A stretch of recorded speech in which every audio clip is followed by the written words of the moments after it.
Graphical user interfaces such as Windows and macOS are perfectly happy with spaces in file names and directory names, but the command line is very different.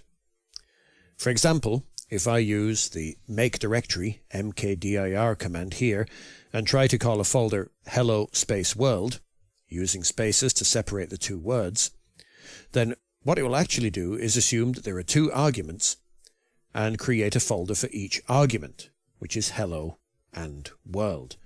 That's not the functionality that we would normally want in this instance.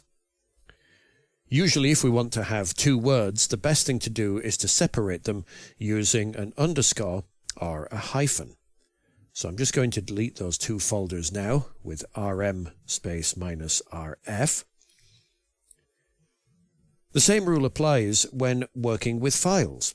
So if I say nano space hello space world.txt, we might expect this to create a file called hello space world.txt, but it won't. Let me add some text to this and save it, and it creates a file called hello, but nano stays open.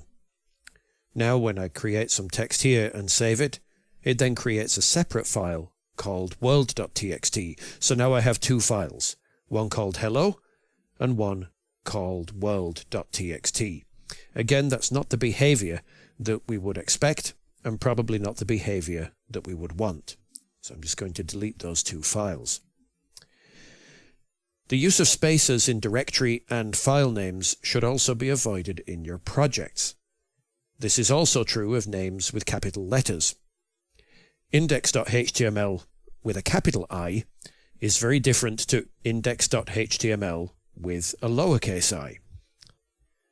We recommend that you don't use any spaces in your file and directory names, and that you keep all of your file names lowercase.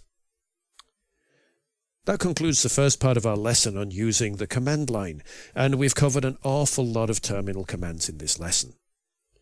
But many of these are things that it's very important for a developer to know. So if any of them are still unclear, then practice using them in the Cloud9 terminal. In our next few videos, we're going to look at using the Git utility, which is also accessed via the command line.